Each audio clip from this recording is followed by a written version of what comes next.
Aliens, Half-Life 3, Minecraft 2, The Stand Arrow. On September 20th, 2019, the truth behind these walls were finally shown to this world. However, on that day, humanity remembered. How the heck do we get in? Hey everybody, I'm Splash, and yes, like most of you, I'm pretty excited to see what happens when everyone decides to storm Area 51. Now, despite the chances that literally everybody shows up and the population suddenly drops by 1 million in 1 hour, or the chances that either nobody shows up at all and it's just a bunch of memes that we get, I still feel like there's a lot to be curious about. I mean, if there are aliens living on Earth, then I guess by definition they wouldn't really be called aliens, but, you know, point aside.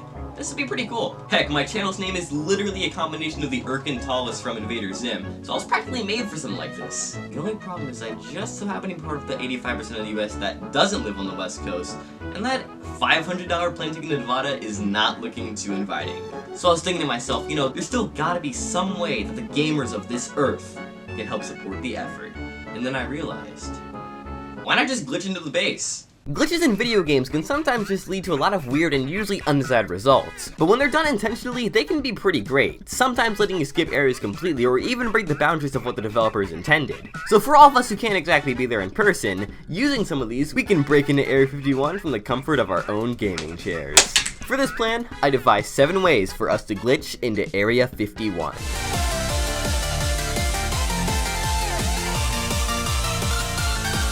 In Mario 64, on the infamous Endless Staircase, to the speedrunning community, there's a very special 3-letter acronym associated with this part of the level. BLJ. What could these letters mean? Perhaps the big lettuce jelly?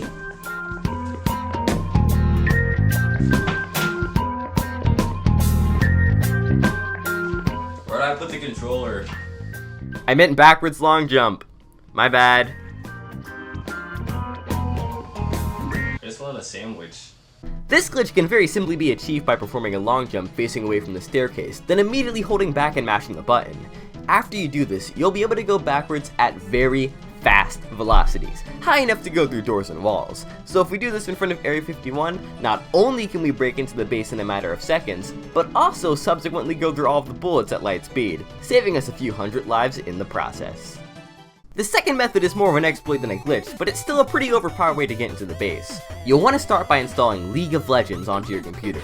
Though, be warned that you'll most likely want to be wearing a hazmat suit for most of this process. League of Legends is one of the most radioactive and toxic substances known to mankind, second only to pure uranium. After successfully contracting League of Legends onto your computer, start a game with the champion Evelyn.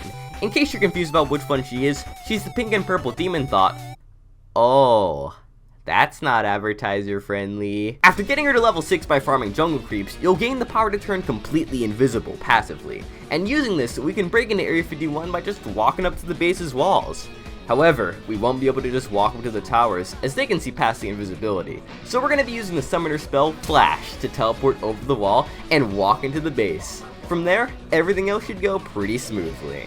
So now, you know, you might be wondering, why didn't I just use Evelyn's ultimate ability, which is literally an ability that can just pass through walls?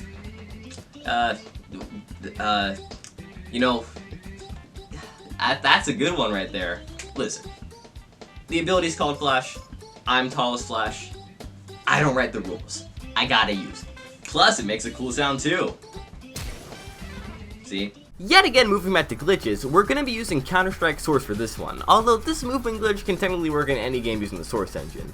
Ladies and gentlemen, I introduce you to bee hopping.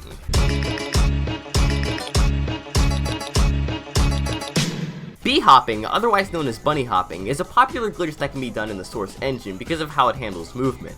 By only strafing left and right by using the A and the D keys, and jumping on the exact frame you hit the ground, your momentum won't be reset, and you can basically just pull a Sonic and keep just getting faster and faster and faster until you're going so fast that the bullets literally just stop working.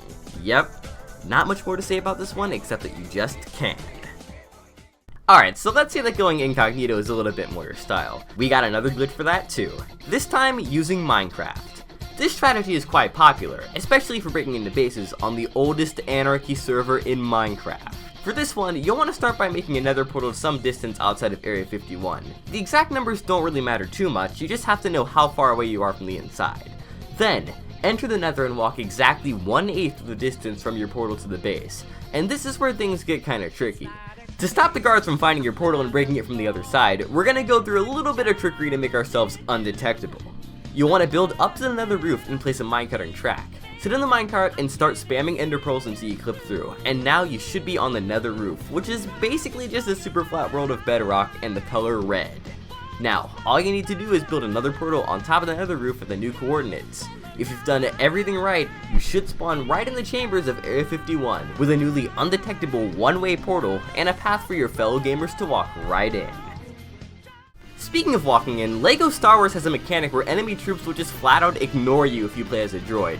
So all we need to do here is get as close as possible to the gate and switch to one of the most overpowered droids in the game, Gonk Droid. And then you just shuffle right in. Look at him, he's unstoppable. This one's got some tricky timing because Gonk Droid can't normally clear the gate by jumping, and if you jump over without him, Area 51 will just launch an orbital strike and one-hit KO you. So the trick here is to just switch animation once Obi-Wan has the high ground over the gate. Now you might be wondering, why Gonk Droid? Why is Gonk Droid so overpowered? Why is Gonk Droid the savior of Area 51 in Star Wars? What does it mean? How does the stand ability Gonk Droid work? He self-destruct. Basically meaning you're getting the max DPS as a droid while losing no studs in the process. The guards will never know what hit him. Only a few level 100 gamers know the truth behind the legend known as the backrooms. For those unfamiliar, if you're not careful and you no-clip out of reality in the wrong areas, you'll end up in the back rooms, where it's nothing but the stink of old moist carpet, the madness of mono yellow, the endless background noise of fluorescent lights at maximum hum buzz, and approximately 600 million square miles of randomly segmented empty rooms to be trapped in. God save you if you hear something wandering around nearby, because it sure has heard you. But there's a deeper layer to this legend that makes it useful for our raid. If we're somehow able to successfully break into the back rooms by using some means that would most likely cause the complete collapse of reality and physics, by taming the monster that lurks within using a golden apple and a potion of weakness, we can break back out of the back rooms and use the monster as a trump card in our raid of the facilities. Few people have even lived to see what this monster may be. However, I've done my best to make an artist's rendering of the interdimensional horror that lurks within the realms. Truly terrifying.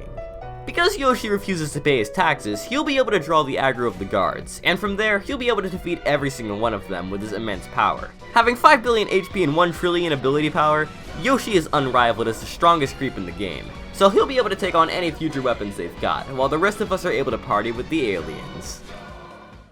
Finally, the most interesting of all, the Stand Arrow Chamber Skip from JoJo's Bizarre Adventure All-Star Battle. This glitch is a little known trick that not only cuts out the Area 51 raid into a fraction of its time, literally, but it also saves you the trouble of getting sprayed down by the guards before you even cross the gate. First, you'll have to select Diavolo as player 1 and select Dio as player 2, on the map Kennedy Space Center, because this glitch is going to cut out the middlemen of Area 51 entirely, between you and whatever you want that originated from space. As soon as the round starts, have both players fill their power meters to max, which should take no more than a few seconds of mashing light attack into each other. After this, you'll want to pay very close attention to the timing in this next section, because we're going to be activating and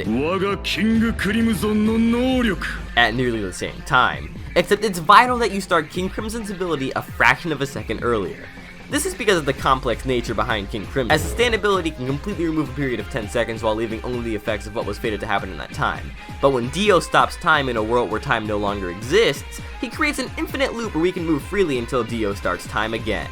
So from here, all you have to do is simply intend on walking into whatever chamber of Area 51 you want, and when Dio starts time again, after 10 seconds, King Crimson's ability will leave only the effect of you being in the place where you wanted to be. How you got there doesn't really matter, you're just there, in the Stand Arrow Chamber.